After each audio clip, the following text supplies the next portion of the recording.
Hello and shalom, everyone from Covenant Calendar Club. We're so glad that you're here.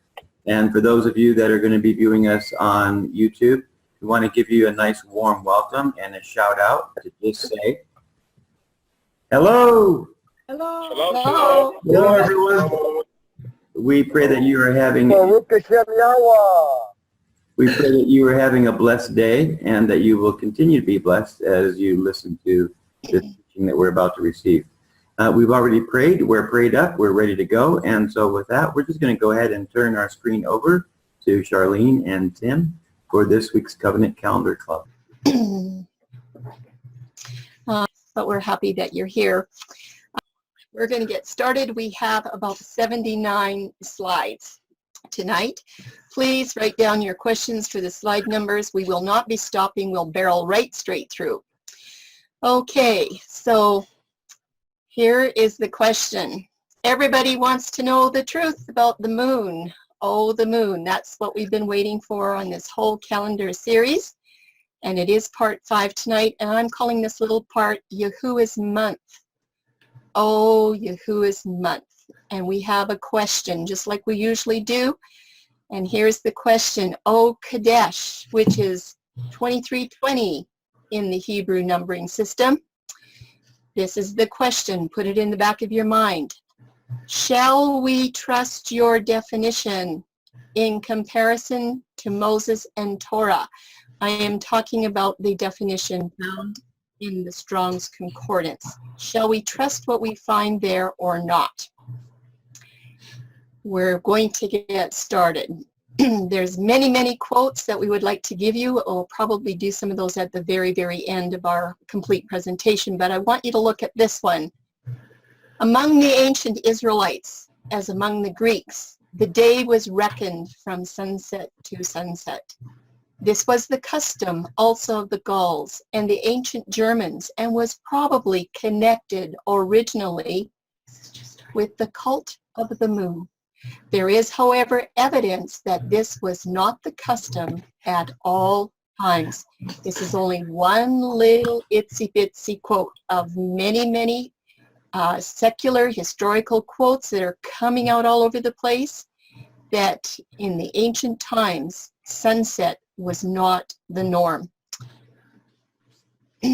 But the keys of the kingdom for how to find calendar seems to have been lost. It was in the bride's ketubah, way back there with the covenant of the day and the covenant of the night, but somehow the bride had lost that covenant. Matthew 23:13, I know you know these words from Yahusha. They are very strong words. But woe unto you, scribes and Pharisees, hypocrites! You shut up the kingdom of heaven against men. For you neither go in yourselves, neither do you suffer, yet them ye are entering to go in. He's saying you are going to be locked out. And before I go any further on this, Tim has something very special to say that's going to affect this whole calendar study. And I don't want to forget about him. I'm just going to let him pop in right now with his scripture. I think it was from Isaiah. Yeah, it is. Thank you, Charlene.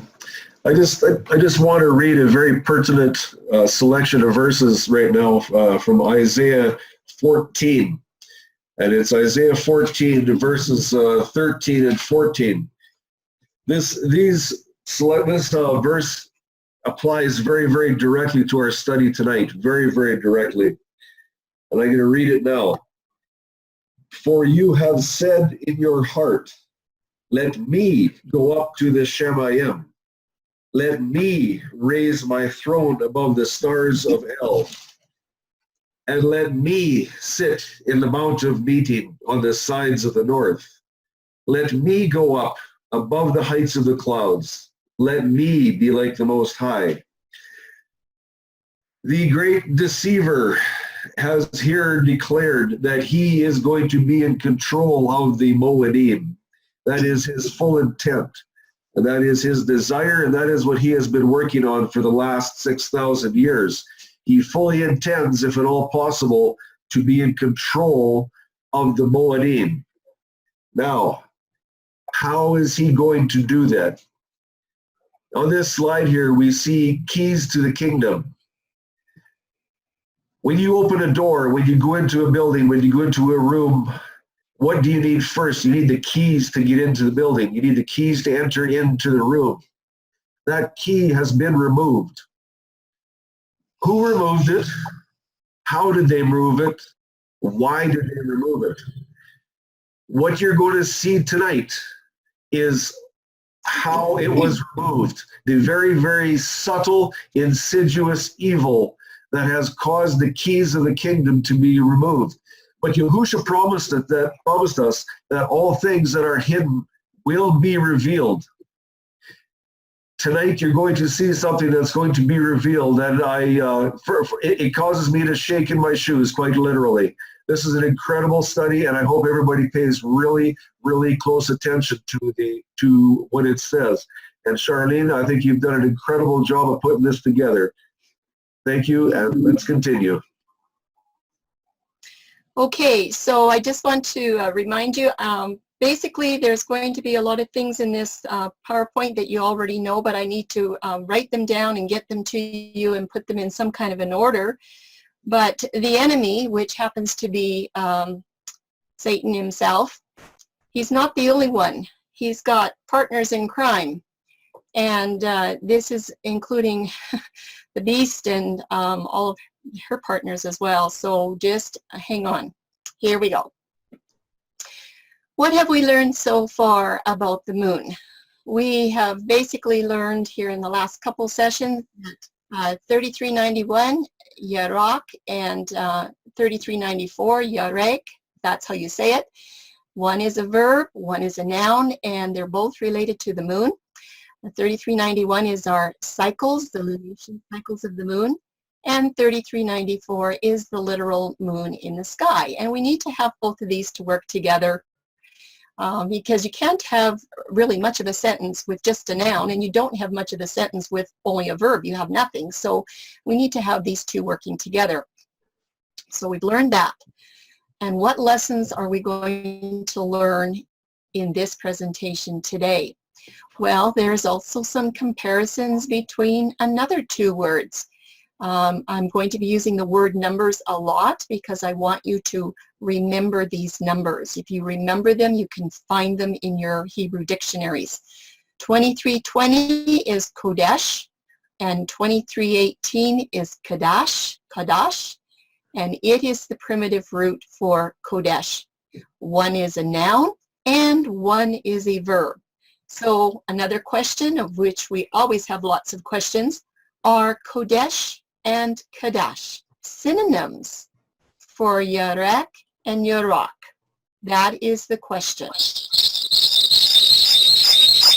So we have a little bit of review. We have a little bit of squiggly background noise from somebody.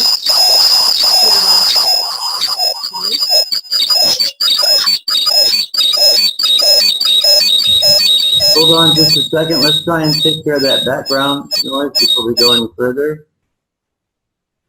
Let's see. I'm looking for unmuted mics here.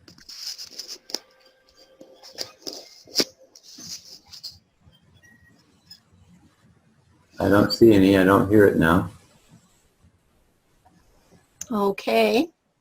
I just saw one. Well, we'll try this. We'll try it again then. We have a few review slides here, and dear people, I'm putting these review slides in so that you get this. That by the time we're done with the moon studies, you will know this. When you hear these numbers and these names and these definitions, you are going to know it. So we have our Hebrew number 3394. And the part of speech that it was picking up was the noun or the literal moon in the sky. 3391, I think you all remember, this is picking up the verb or the action part of speech. This is the lunation cycle or the lunation phases of the moon. Need a noun and a verb to work together. 3842, 3 listings we found in the Strong's Concordance, Labana. This is talking about the adjective or the color of the moon. 7720 only had one listing in the Strongs. Remember, we found 3, I think it was, in Englishman's, Saharan. This is a simile. It was a comparison of something that looked like the moon, whether it was a full round moon or a crescent moon. Lots of the animals had pendants around their neck with crescent moons in honor of worshiping the pagan moon god. And 2320 is where we're going to start tonight to break open this. Basically, it actually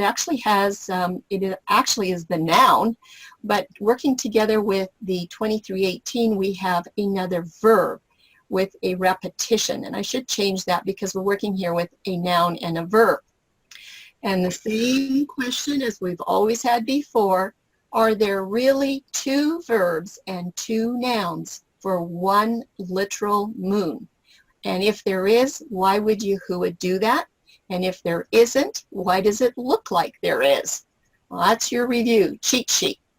So it's now time to examine this Hebrew word 2320 Kodesh from the Strong's Concordance. We've been working from there mostly.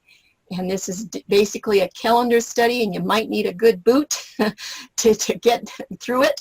But anyway, I want you to be prepared for some surprises because I was surprised as well. And we're going to start right in with taking a closer look at 2320 Kodesh. And question mark, is this got anything to do with the moon? Is this a noun that aligns to a repetitive occurrence? And the references that are found in the Strongs, there are 20. And in Englishman's, well, we're going to find out how many are in the Englishman's. Is this particular word another noun or is it another verb? Which one will it be? And we also want to know, does Kodesh have a renewal? Just like the moon phases have renewals, does Kodesh have a renewal? Sorry, not removal, renewal. We're going to go back to this review so that we can work up to the 2320. In the Strongs, we had 26 listings for 3394, Yarak. Someone's got to help me on that. I ask every single time. But anyway, in the Englishman's Concordance, we went through every listing and it had only 26 listings. And they were all exactly the same verses. Not one of them had anything to do with commencing the month with the moon. There was 3 listings in Genesis and Deuteronomy, and they had nothing to do with linking up with the month. Then we looked at 3391. There was 2 listings in the Strong's Concordance, just 2. But when we broke open the Englishman's, we found there was 13 listings, but 11 of them were using the word month, not moon. So we looked at all of those, and not one of those 11 had a single thing to do with starting the month with a moon phase. 3391 is listed one time in Torah, in Deuteronomy, but it was to do with the ordinances of the agricultural harvest, which we found out really is the job description of the moon. We looked very quickly and briefly at 3842 in the Strongs for Labana. It had 3 listings. This is the color of the moon, and the Englishman's had exactly the same 3 verses, telling us very, very nicely with all of those numbers that we went through, this number after number, and it all came back to white. Color of the moon is whiteness. Then 7720. The Strongs had only 1 listing for this in the Old Testament for Saharan, but in the Englishman's we found 3 listings, and basically neither one of these listings for the comparison of something to the moon had nothing to do with when the month begins. And of course the color of the moon has nothing to do with that either. So that was our review. Tonight we're going to break open the beginning part of the 20 listings for Kodesh. We won't look at any of the verses tonight, but first thing we need to do is to break open the definition of Kodesh. right there. That's the block. So in total, in Strong's, we have 52 references for the word moon or moons. If you look it up in your Strong's, these are the 20 listings that you're going to find. That's those 5 numbers right there.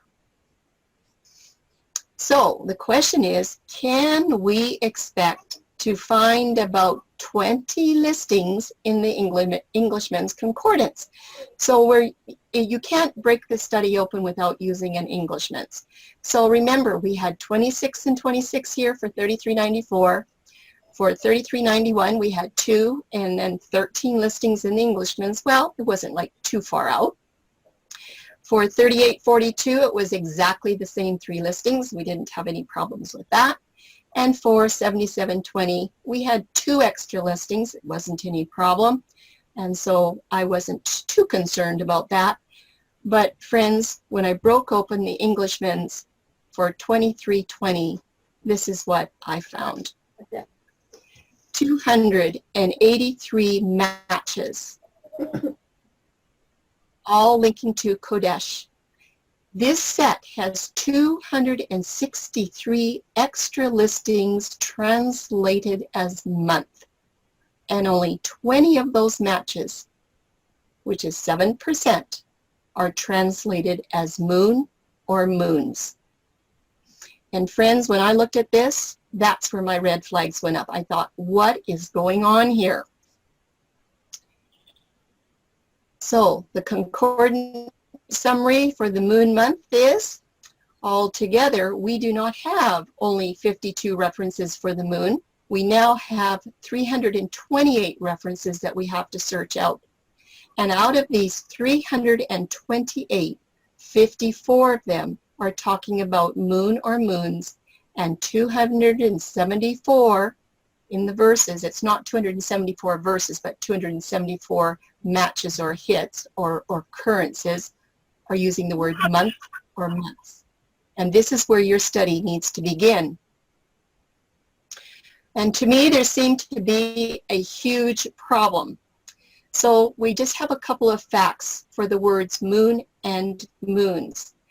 When you're cross-checking the 5 Hebrew numbers through the Englishman's Concordance, 328 scripture references are found, and 276 occurrences are actually translated as month, not moon, and that's 84%. Now they do say majority isn't always right, but in this case I needed to check it out, make sure it wasn't right, or it is. I didn't really know. So an investigation of this situation is absolutely imperative. Here we go with some more questions.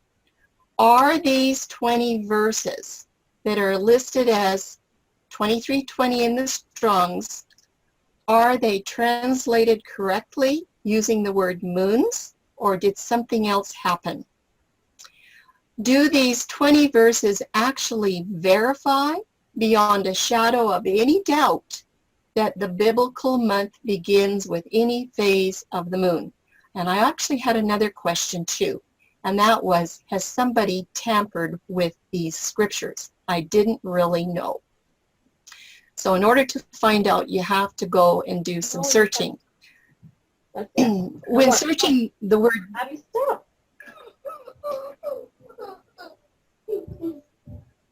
Somebody has their mic on. If they would just mute it for me, that would be helpful. When searching the word moon in the Strong's, the word moon is connected to 2320. That's Kodesh 20 times. You already know that. Don't ever forget it.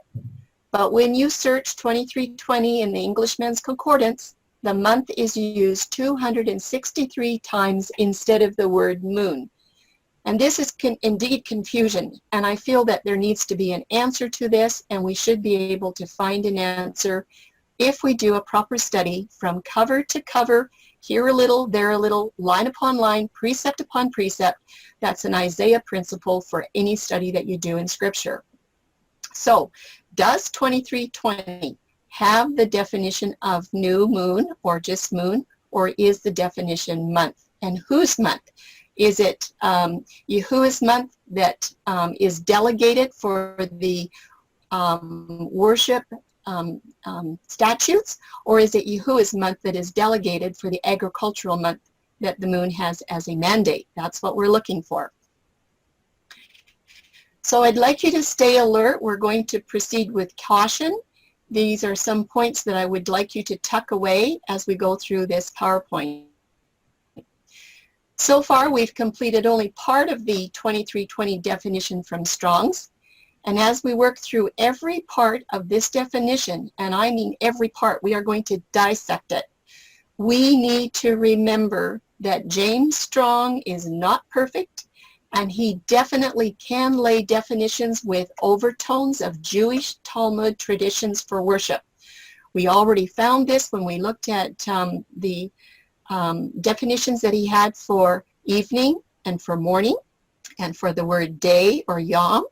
He had the definitions for evening and morning absolutely perfect, but when he went in to explain when the day begins, instead of saying at dawn and at dusk, remember what he said? Sunset to sunset.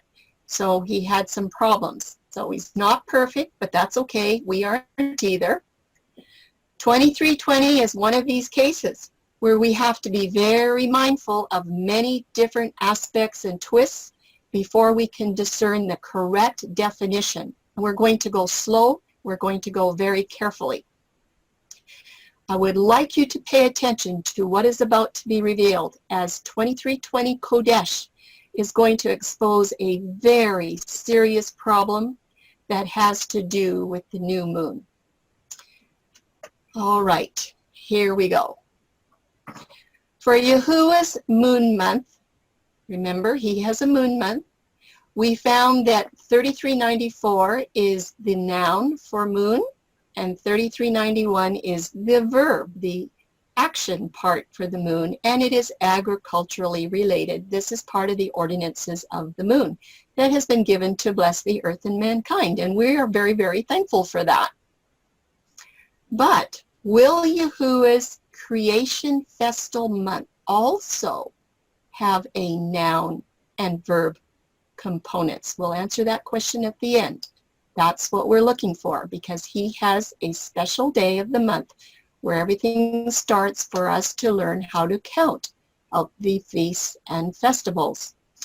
And I'm saying it is about time.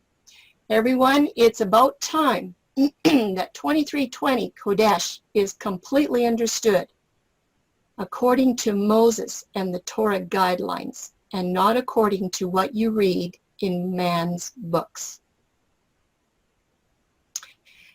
There are some statistics for 2320. Remember, the total usage was 276 times.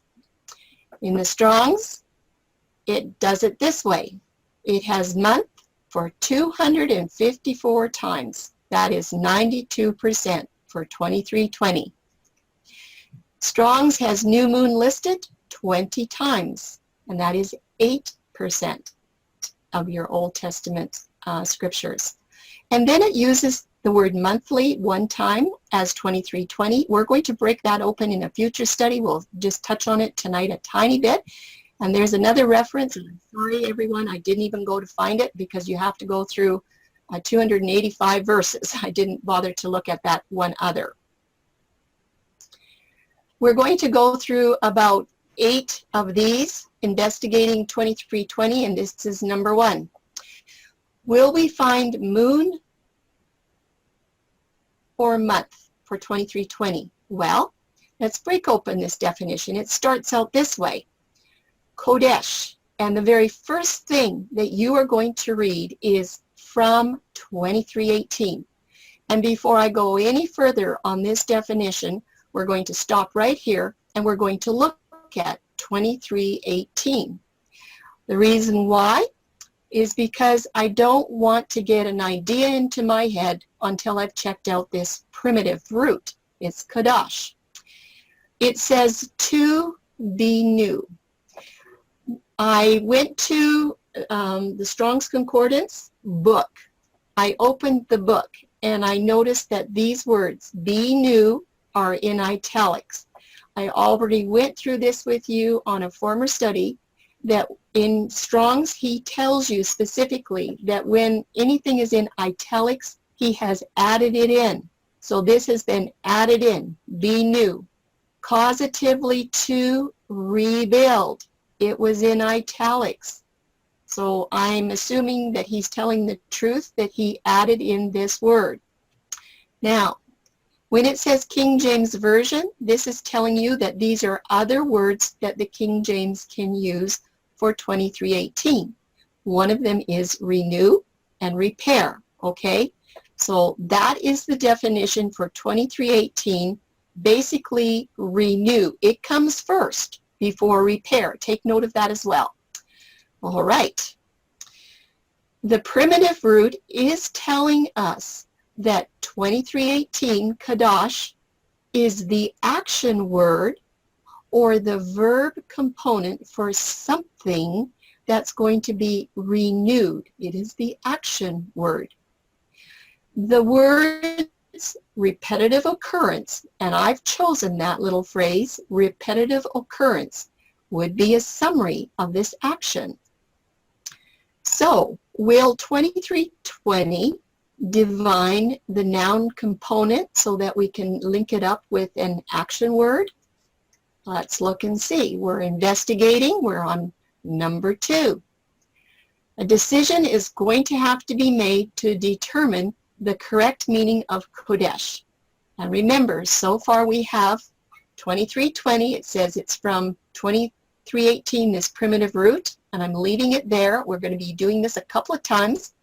It's in square brackets that I'm adding this in for you just so that I don't have to say it every time, but that is what the definition is for 2318. And then it goes on to say this. Oh, well, let's have a note first. So far, there is nothing in the root definition of 2318 to bring in the idea that 2320 means only the new moon. There is nothing there, absolutely nothing. And then after you look at that definition, Strong's goes on to say this. After he says from 2318, he says this, the new moon. And new was in italics. And I have a feeling he did that because there are people that are now doing conjunction of the moon. There are many that are following the full moon to start their moon months, and probably every phase in between. So this word new could have full moon, it could have conjunction, but he put in new. But the Strong's 2320 definition is not completed yet. We have a little ways to go. And there is some investigating to do around this new moon piece of information before we go any further. Let's look at number 3 of this investigation. I want you to note very carefully. The definitive parts of 2320 are going to be dealt with piece by piece for a full understanding of Kodesh. I have to do it that way. It's going to be slow, but let's get started. So we've got Kodesh from 2318. There is the definition for 2318 primitive root. And then the definition goes on to read like this. The new moon, by implication, a month, monthly, new moon. And this time, new moon is not in italics, but in this definition, what does your eye pick up first? I wish you all had your mics on because I'm pretty sure you'd give me the right answer.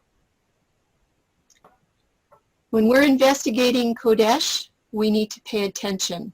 When we read this part of the 23 definition, I wonder why is it that our eyes are attracted to the new moon words first? They're right there. It starts it with new moon, and then it says by implication a month, and it ends it with new moon. So the very first thing you hear is new moon, and the very last thing you hear is new moon, and no wonder you're attracted to the moon. Why have we believed this? That Kodesh is attached or connected to moon, new moon, whatever, no matter what. Well, it's because we're trained. that 2320 automatically means new moon, and especially the sighted moon, the one that you look, that's kind of the most popular one. We've been trained, we've been conditioned from very, very good feast-keeping teachers. We've had some excellent, excellent teachers. So what do? We just say, oh, must be right. And we're all running out to find the crescent moon to find the beginning of the month. But remember, Strong's in 2320, he says this. He says from 2318, then he goes on to say the new moon.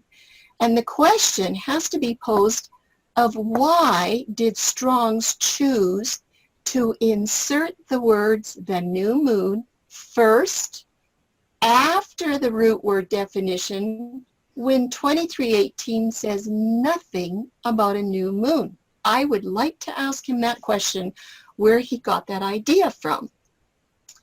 Or did Mr. Strong just follow the wording of the 1611 King James Version translation, paying no attention to the root definition of 2318?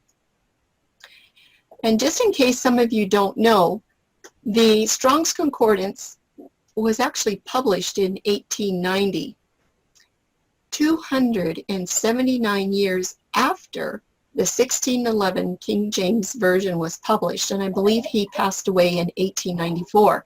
So I am quite certain that he probably spent his whole life working on this concordance, which was a lot of work. Remember, he's not always perfect.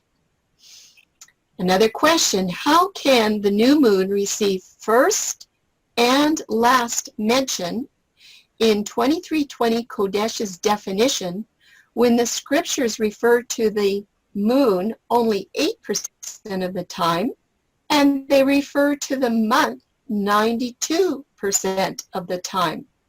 And I would have to say, well, Houston, we've got a problem here. There is something not right.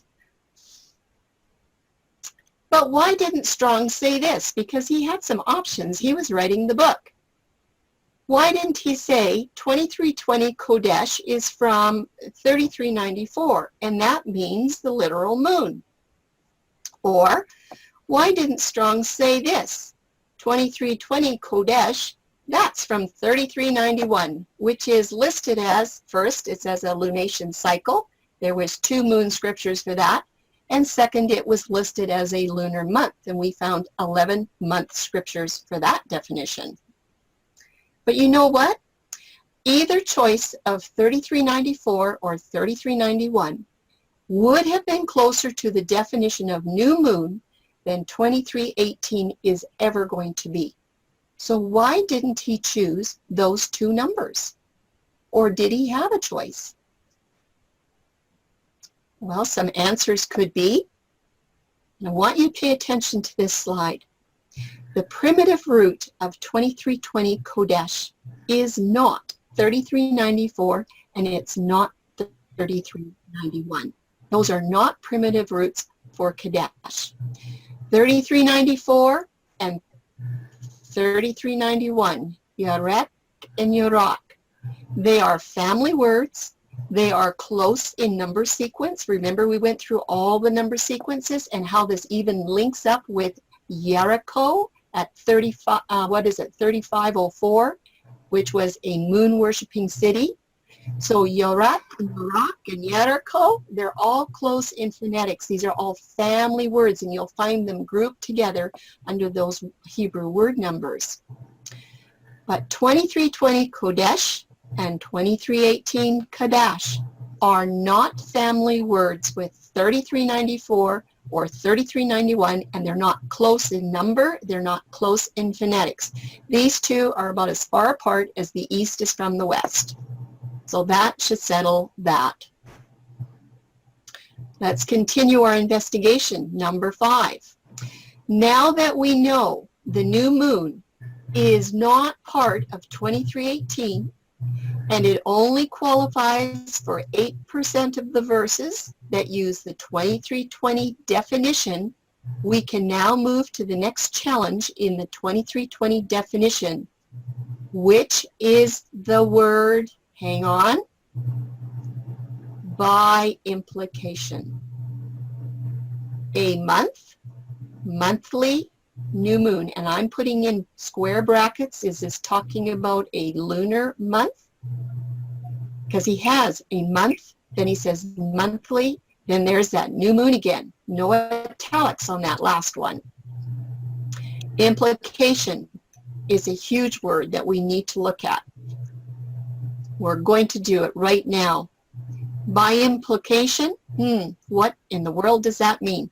We're going to look at the meaning of implication, and we're going to do a round of questions that need to have answers. This is in a little bit of a different format.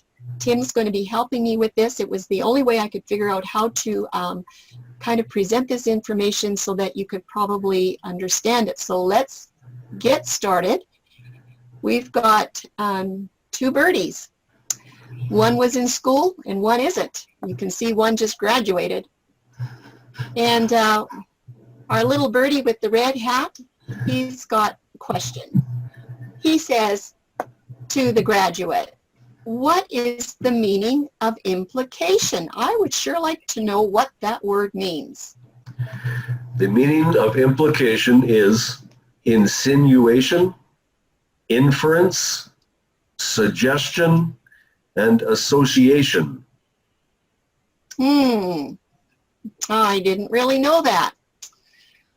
But I have another question, Mr. Graduate. Is Strong saying that Kodesh means new moon? And is he implying that 2320 is a lunar month? Is that what Mr. Strong is saying? It sounds like new moon is implied, but remember, month is used 92% of the times for H2320, and new moon is only 8%. That's a pretty big difference. Yeah. Okay.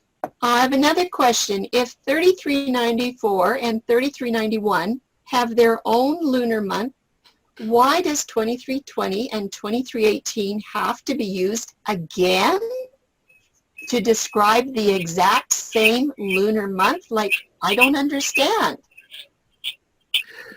I don't know. Maybe someone doesn't know the Creator has another month that does not start with a moon. Is our Creator actually being redundant, supplying duplicate words for a lunar topic which has already been covered in great detail? Remember, the study on the moon is very exhaustive and specific. It leaves no room for the moon to ever be in command of the creation festival months. Oh, I guess that was all those reviews that we done. We've been working on those moon words for quite a few weeks now, so I guess I have to remember that. But you know what? I hear there are 20 verses in the Old Testament that should be translated as new month instead of new moon. Is that right? I have seen those verses. Did you know these verses are bundled with the Creator's appointed worship times?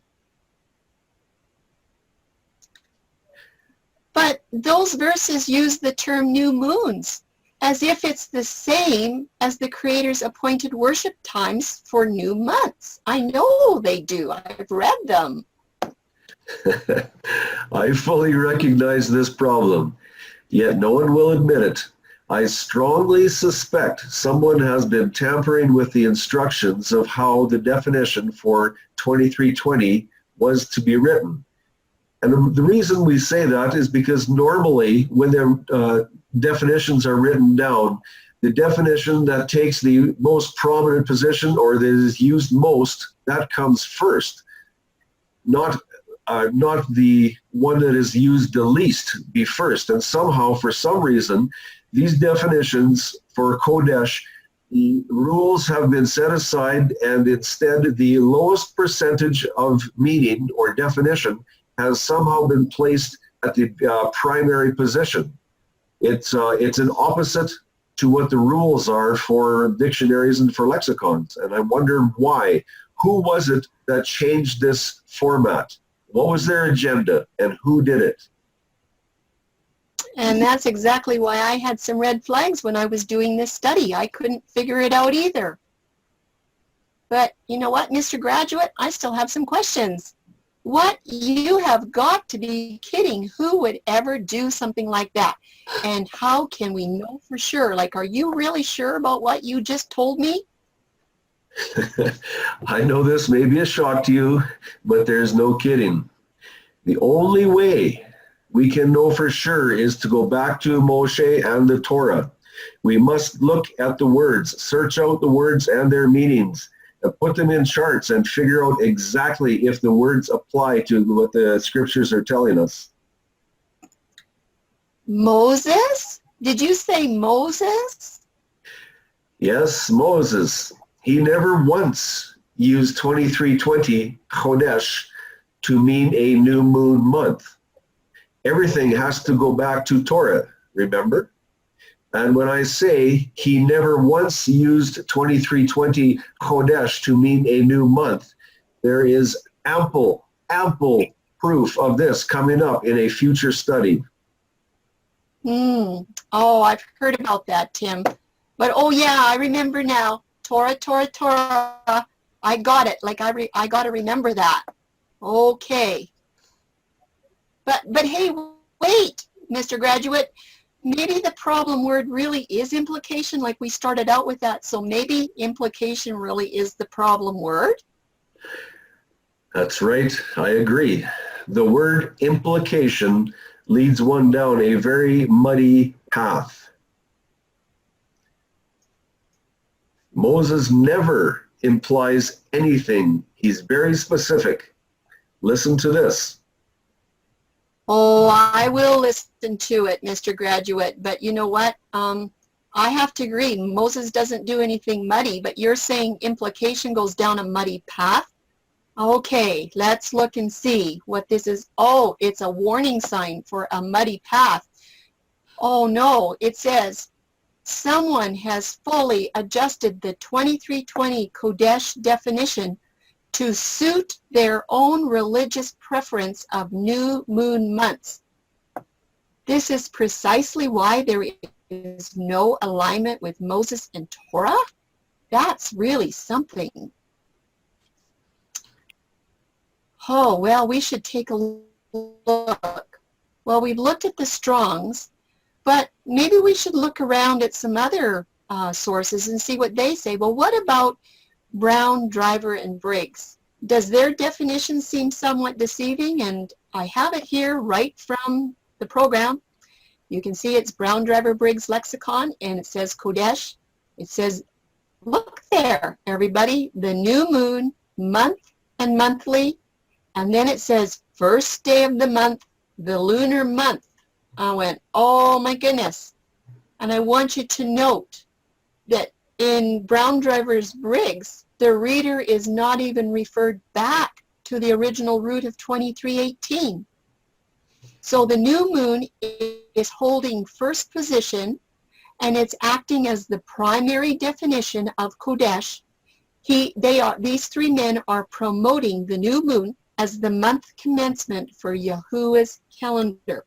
Now we're talking about the month for the festal month, not just any old month.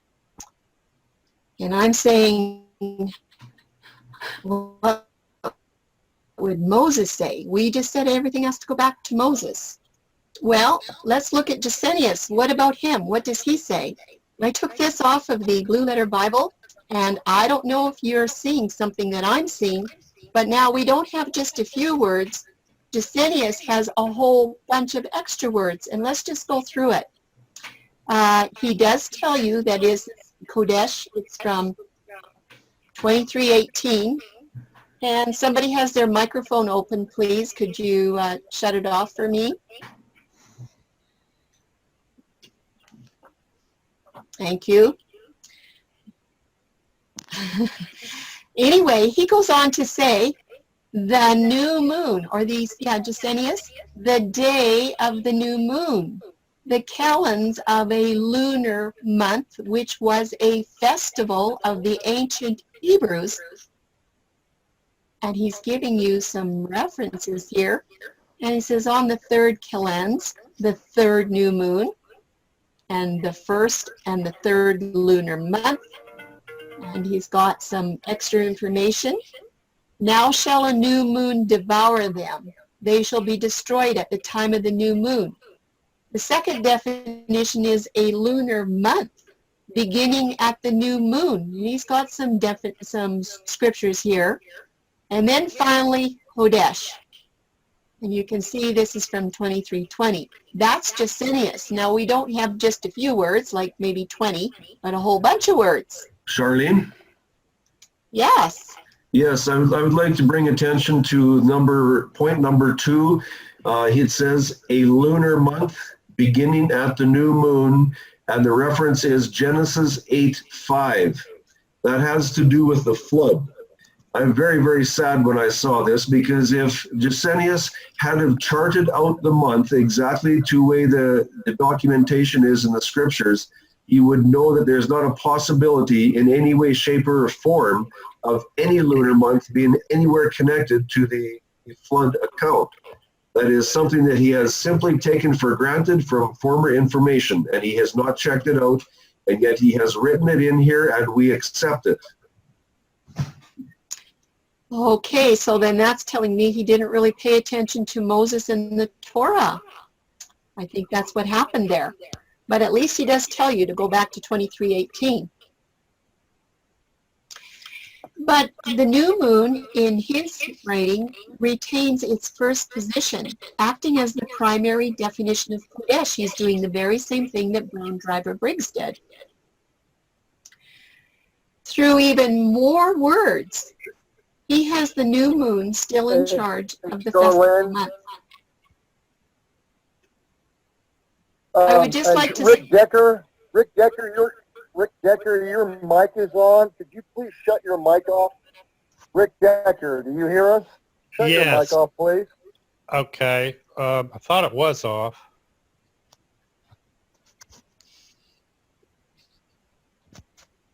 I'm sorry. Thank you. Thank you. Is that off Yes, now? thank you. No, you're still there. Okay. I'm sorry. I'm getting used to this. I apologize. I really just wanted to listen in. I'm messing everything up for you. I apologize. Not a problem. We're happy to have you. Yes. Anyway, we're finding a lot more words here to solidify that the new moon is in charge of the month. And again, the question is, what would Moses say? Well, Jasenius, I don't think that you did a good study on Moses and the Torah. Well, what about the theological word book of the Old Testament?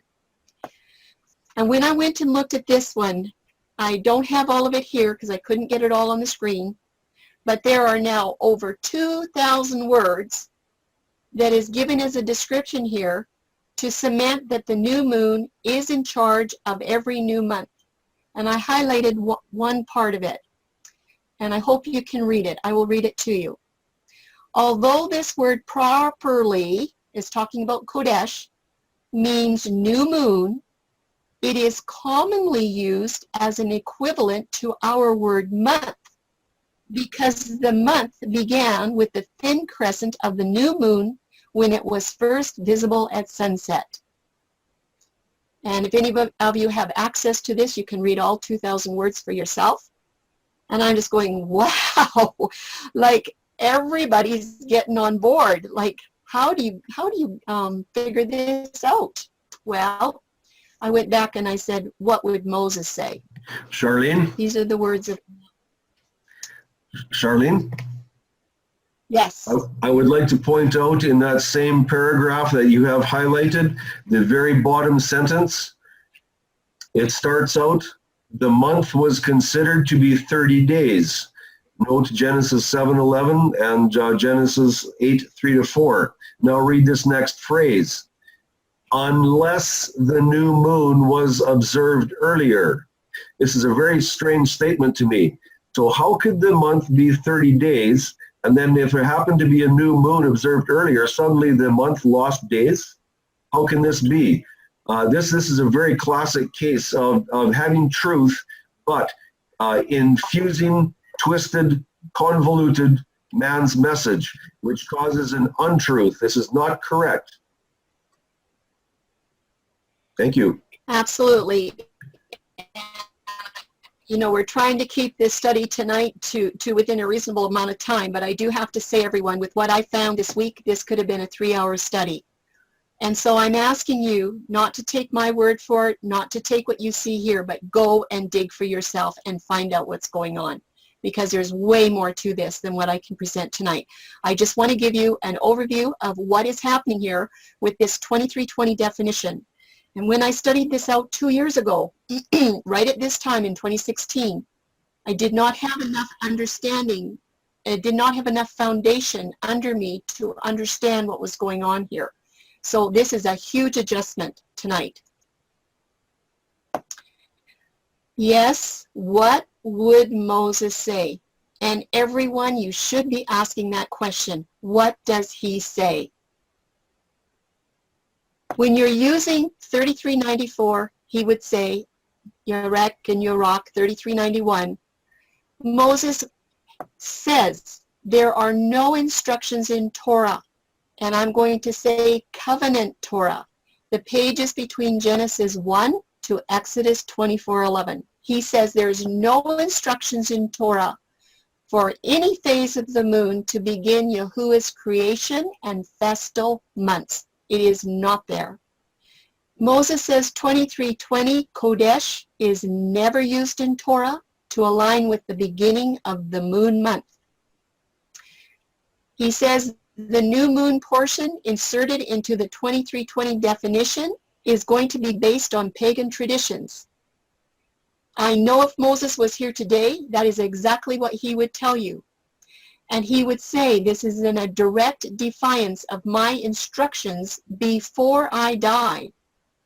In Deuteronomy 18:9, he says, and this is not the only place he says this, go check out how many times, thou shalt not learn to do after the abominations of those nations. Now tonight, we're looking at moon worship specifically, but there was many other abominations as well.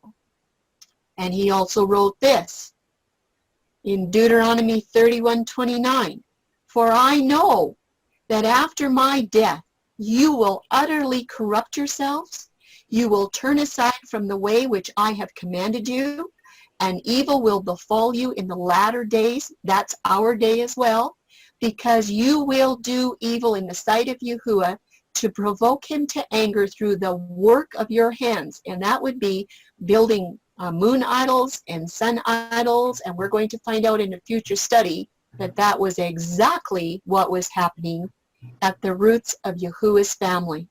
Charlene? Very, yes. Yes, I'd like to emphasize again on point number 2, 2320 Chodesh is never used in Torah to align with the beginning of the moon month.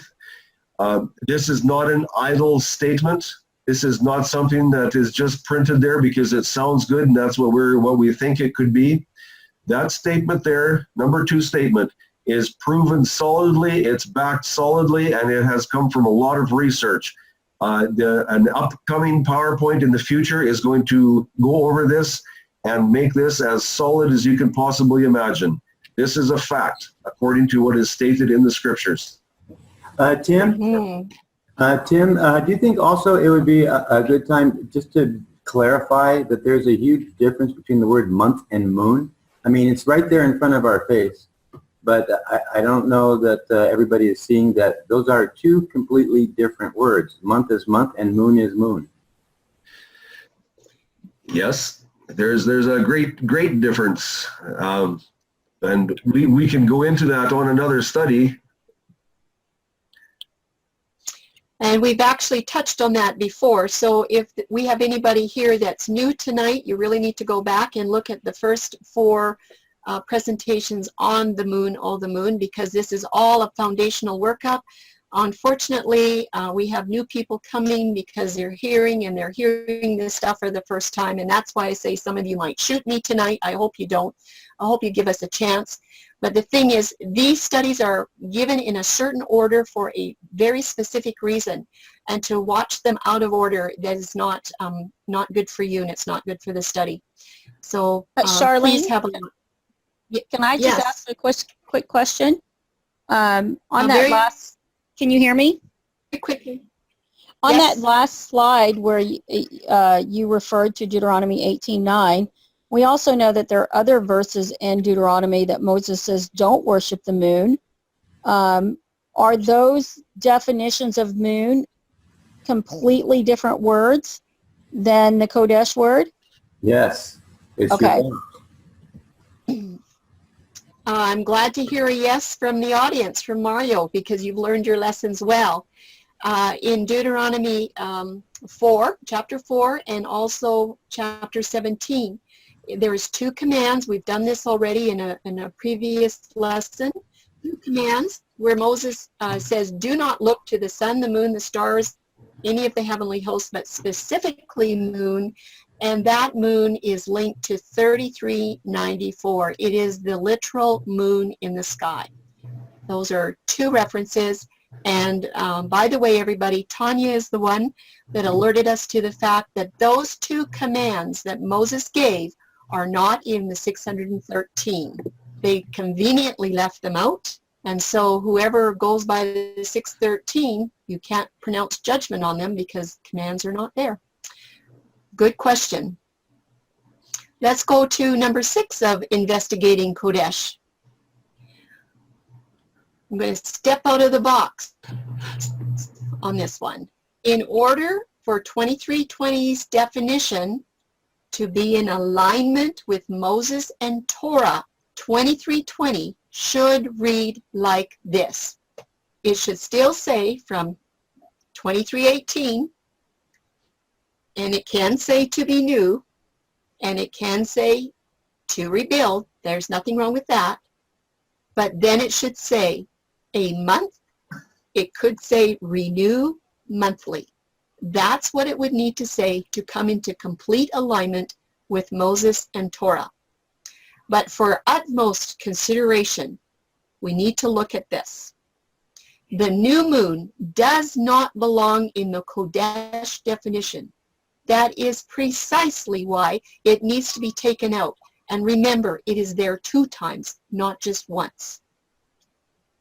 It's a deception. Oh, we've got Mr. Graduate back. Good enough. I have another question. I can't remember why we have to know all of this stuff.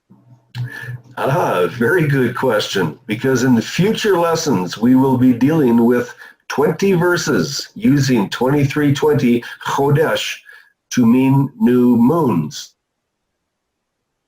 20 verses. Therefore, we need to be very clear on the Hebrew definition according to what Yahuwah has preserved in the Torah. Oh, so that kind of sounds serious to me. That's why we have to know all this stuff. Okay, should we keep going? I guess we should.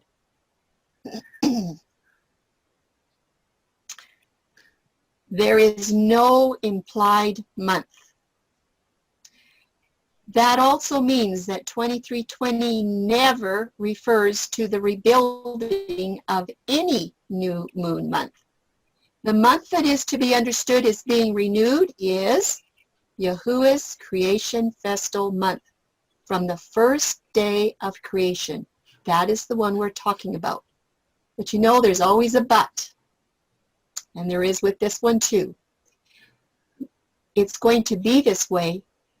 I'll read it again. The month that is to be understood as being renewed is Yahuwah's creation festal month, from the first day of creation, unless there is a qualifier. Now, we talked about qualifiers quite a long time ago. I'm not sure if you remember. We were telling you how important it was. We're going to be coming back to this. The new moon can also be a new month in the scriptures only when there is a qualifier in the context to indicate that there is a pagan element of worship according to the pagan new moon. Now that's a mouthful. Here's an example, and we're not going to go into this in depth tonight. We will be doing these in future lessons. I'll just give you 4 examples tonight. Isaiah 47:13, it says the monthly prognosticators, that is 2320. When you saw monthly on that slide that said 1 times, this is the verse, Isaiah 47:13. This was the monthly prognosticators of Babylon. They were the ones that wanted to know the ancient pseudoscience of astrology of the new moons. The Babylonian stargazers carefully studied the heavens for omens or for signs of coming events, which of course included the phases of the moon. I'm sure every phase of the moon meant something, and probably if it was in conjunction with this star or that star, or who knows what was going on. So there has to be a qualifier in there to tell you that this 2320 is linking to something that's pagan. There are scriptures with qualifiers that translate 2320 as new moons instead of new months. We are going to look at Isaiah 1:13 and 14, Hosea 2:11, and Amos 8:5 in a future study. But just to let you know tonight, because I'm preparing you for what's coming, I don't know if it'll be in the next lesson or not, but in each case, Yahuwah's apostate people in these 3 scriptures, not the Isaiah one, the other one, the Isaiah 47, in these 3 scriptures, Yahuwah's people are running after pagan new moons and worship practices instead of staying true to Yahuwah's statutes as written in Torah. We will look at this in depth in a future lesson. The context of each verse has the qualifier, making it very clear what was happening at this point in time in history. And friends, we didn't know this when we started out. We've learned this all the hard way by looking and looking and looking at what is going on. It takes time. Number 7 of investigating 2320 Kodesh. 2320 always comes from the root word 2318, and it simply means to renew. And that is exactly what every creation and festival month does. It renews.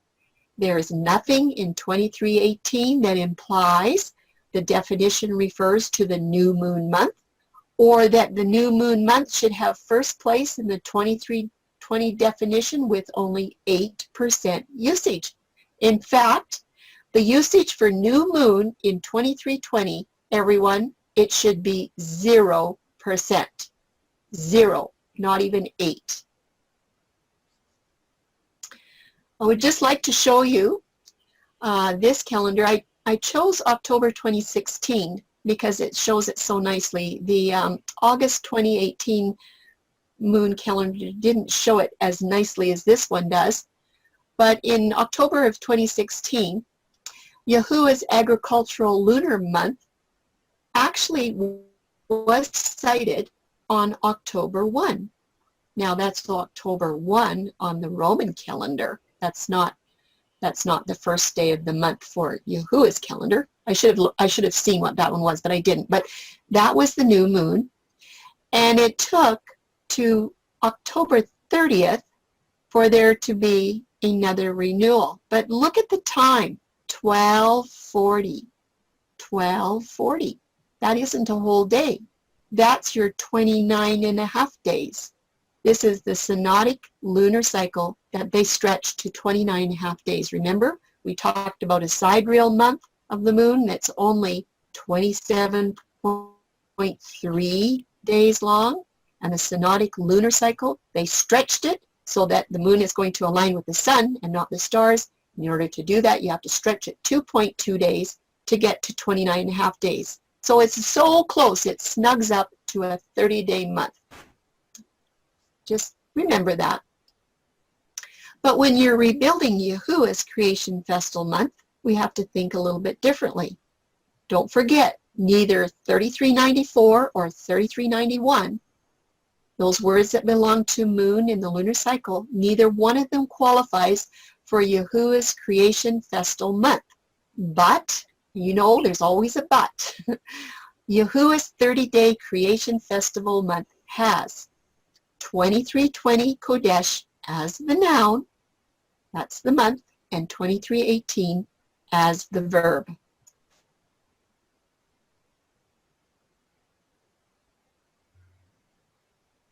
When the 30th day ends. Starts here, you count 30 days, and day 1, that's the renewal of Yahuwah's creation festal month. So for his moon month, we found these two things. First of all, it's got a moon component, a noun, and a verb component. It's agriculturally related as one of the ordinances of the moon. And we do find a noun and a verb in Yahuwah's calendar as well. But just where? How does this work?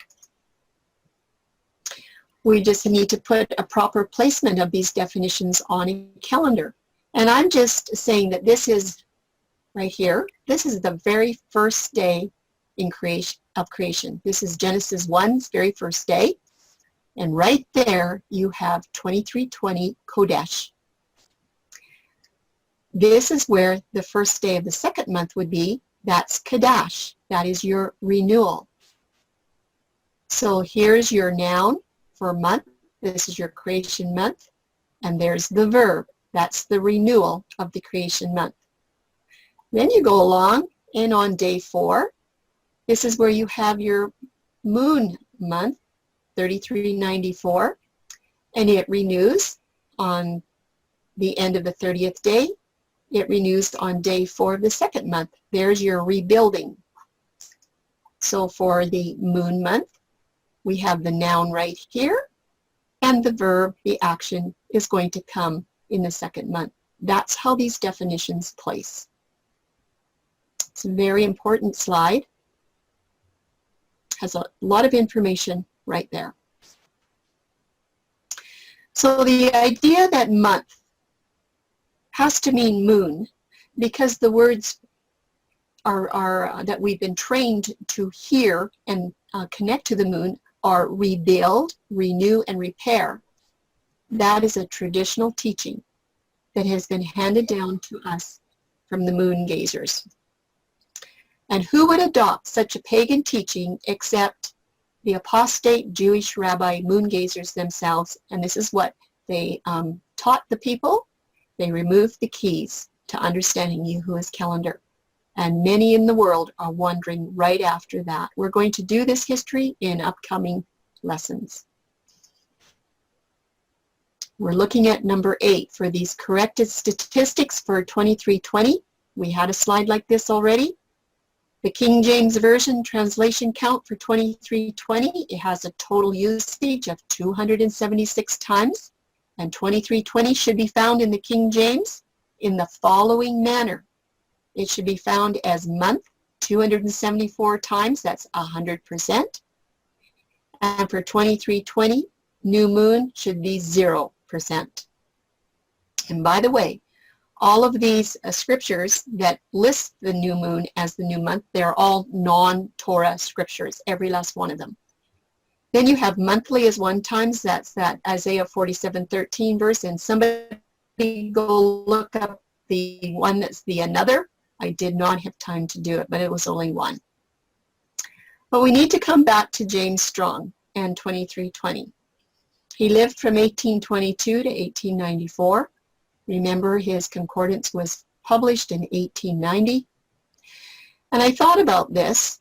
I'm thinking, why did he do what he did? Well, James Strong could not change the wording of the new moons in those 20 controversial verses that he found in the King James Version.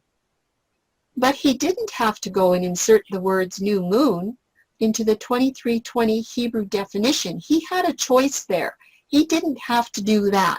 He couldn't change what the 1611 translators had done, but he could have fixed the mistake by giving the proper definitions for 2320. And just think of the consequences for this decision. And so I'm thinking, well, exactly who was James Strong? Like, who did he run with? Who were his buddies? And that's when I called him. And this was at 4 in the morning or whenever it was, 3 o'clock in the morning. And he sent me some information. The following information is from chapter 7, page 161. It's titled Strong Delusion, of a book named Hazardous Materials. It was published in 2008 by Dr. Gail Ripplinger, and I think she had an assistant. And you can download it. I downloaded it, and you can have it. This book has over 1,200 pages. But this is a summary that she has on one page, and I've taken it from her book, and this is a summary of James Strong and the Strong's Concordance. Tim told me that he has read a lot in this 1,200-page book, and he had to stop reading it. It is earth-shattering. So I'm going to uncover these points one by one. There's 8 of them. Strong was a member of the Westcott and Hort Revised Version Committee in 1881, and he worked in masterminding this corrupt version. I don't know if anybody has done any study on Westcott and Hort and what they have done to bring about this very wicked in translation or version. You need to study up. This will make your blood curdle. Strong was a member. Strong was also a member of the American Standard Version Committee that finally published in 1901. And it said that Jesus Christ was a creature, not the creator. And by the way, once the Revised Version came out in 1881, and it was quite a lot of work for them to even be able to get this version out. It was to debunk the King James Version. Now, the King James isn't perfect because the translators made some goof-ups. We're going to talk about that in a future lesson. But once the Revised Version came out, that opened the door for all kinds of versions to come out, to come against the King James. Number 3, on these committees, Strong joined Unitarians like Thayer, I'm sure you've heard of him, a child molester, Vaughn, followers of Luciferian Helena Blavatsky, and also Ginsburg and Schaff, and a horde of Bible critics. And there he's got S.R. Driver listed here, who we've already talked about, who together changed nearly 10,000 words of the text. This is who Strong is running. Yes. I would like to point out, for those that don't know who Blavatsky is, she has been given the unofficial title as the Mother of the Occult. She is one of the founders, the base founding information sources for the occult, and one of the base instructors years ago. That's who she is. Yes, and if you don't know who some of these people are, you really need to do some study. We have a lot of materials. Adam Weishaupt, he's part and parcel of all of this. There's so much going on here. It would probably take 75 hours to break it open, but we need to know our history. Number 4, Strong's Concordance definitions are often the very words of these corrupt versions. And now look at this, and also the Quran. I was shocked when I read that. Exactly who was Dr. James Strong? He also gathered his definitions from Gesenius's corrupt Hebrew lexicon. We looked at Gesenius already and what he did to 2320.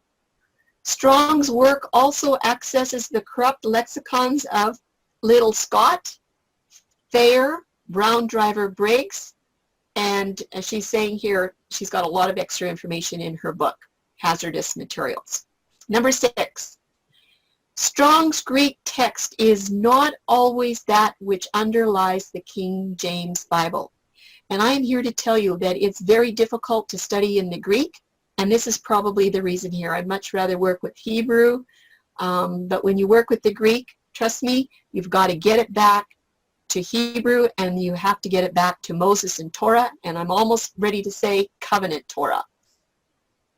Strong's various definitions may not give anywhere near a literal translation of the Greek. So friends, you are better off staying in the Hebrew. Get your information in the Hebrew first. And number 8, some of the latest editions of Strong's Concordance are not even Strong's original. His work's been tampered with, so now it's even worse. In the Greek and the Hebrew lexicons in the back section, they contain even more corrupt definitions from new version editors. In the main body of the concordance, which originally was correct, new editions omit important King James Bible usages of the word Jesus in order to match corrupt new versions. And of course, we know they're trying to out with the divine creator and in with Lucifer. We all know that. I hope we all know that. There's some final comments at this website, and I think that they're probably put up by the author. They say, James Strong, his corrupt Greek and Hebrew definitions pepper today's preaching as if his lexicon was the final and the 67th book of the Bible. His liberal definitions are used as quick and weak patches to fill a void in sermons, and I've heard this over and over.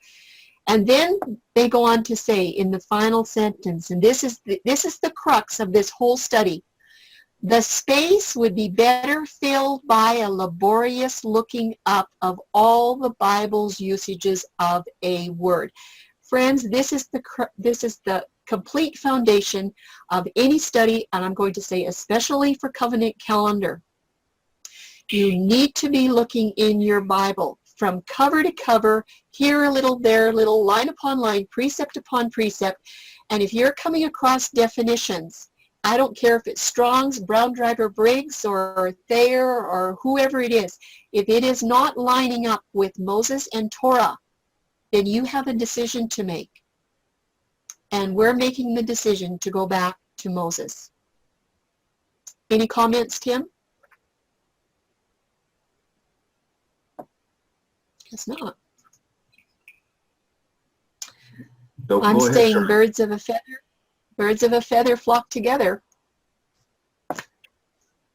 It's not a verse in the Bible, but it's true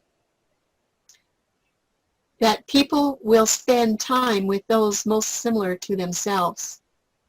Westcott and Hort, Blavatsky, Brown, Driver, Briggs, Gesenius, Schaff.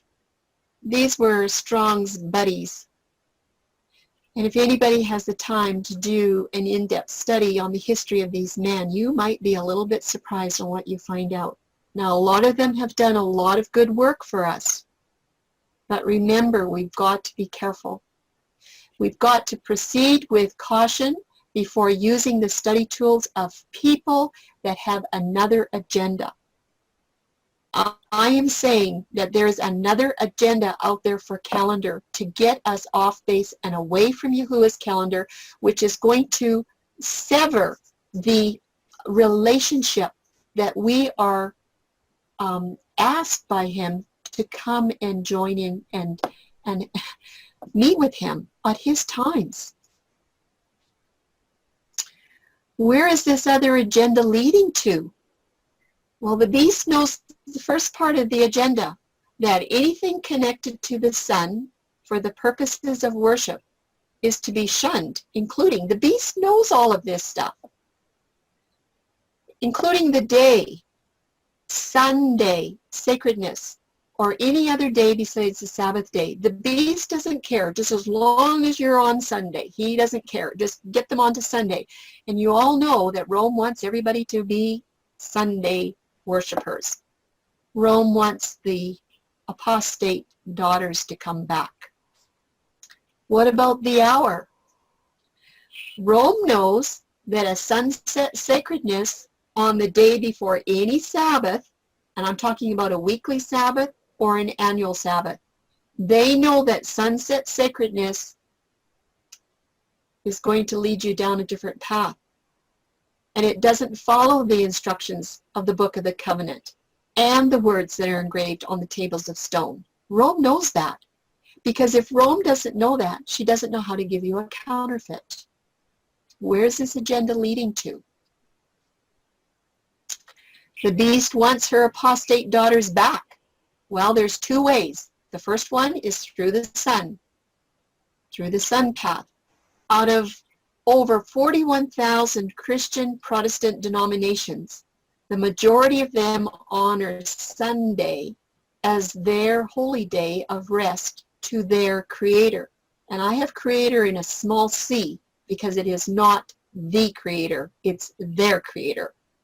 And I did not have time to research out of those 41,000 Christian Protestant denominations, what percentage would be Sabbath keeping. I did not have time. I finished this PowerPoint 2 minutes before I connected with you tonight. If these people that are honoring the sun path do not forsake Sunday and return to Yahuwah's Sabbath, they are serving another master, whether they know it or not. That's part of the bride's work, is to get that message out to the world. And the result is they are worshiping the sun god Baal. We're going to show this in a future study. That's what this comes down to. And you know what, friends, we've tried to share this with Sunday keepers out here where we live. They won't hear it. They won't hear it. This is all about Luciferian worship. The beast knows the other part of the agenda as well. The beast knows that anything connected to the moon for the purposes of worship statutes includes the moon phase of every kind that is adored by Wiccans. They're already in the beast's hands. The beast knows that the day is important too. If you're following after a new moon day, any phase, conjunction, crescent, full moon, or anything in between, they know that that's connected to Luciferian worship. And what about these 12 or 13 months, the moon month? The beast knows that the moon month is a base for Luciferian worship because that month does not honor Yahuwah's feasts and festivals. Those are festivals of somebody else. The beast wants her apostate daughters back. Doesn't matter if it's the sun path or the moon path. Let's look at the moon path. And I don't know what the percentage is. I didn't have time to check it out. But out of whatever percentage it is of the Saturday Sabbath keepers, most do not honor Yahuwah's feasts and festivals. They are Saturday Sabbath keepers. And many that I've talked to, they don't want to hear a thing about feasts and festivals. They've been simply nailed to the cross. Thank you. We've got enough Sabbaths. We got 52 in a year to keep holy, and that's more. Enough. We just don't need to have 7 more. And I don't even know if you could figure out this percentage.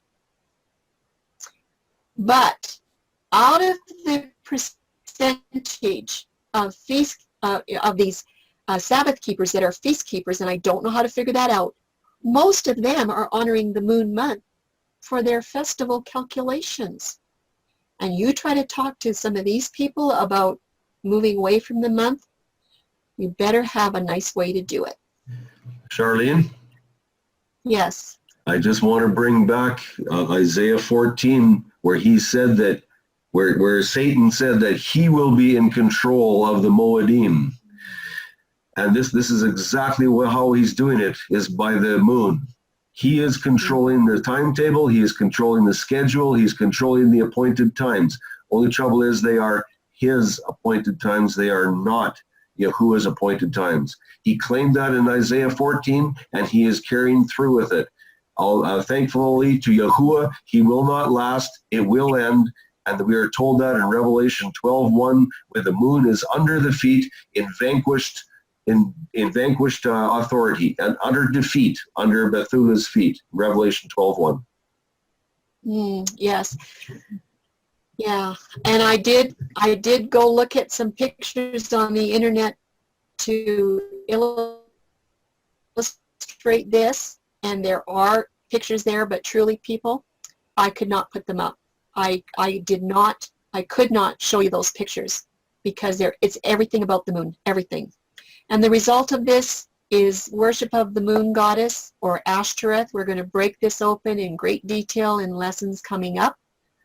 There is worship of a moon goddess and worship of the sun god.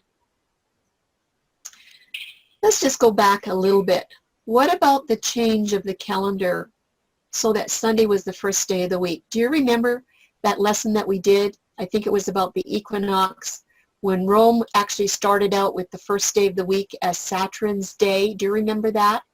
And Saturn had first place, and Sunday was in second place, and the third day was Luna's day, Luna, moon day or Monday. And then there was a change in Rome's calendar, and they decided to move Sunday to the first day of the week. And they did. They bumped Sunday up to the first day of the week, and Saturn, or Saturday, went to the seventh day.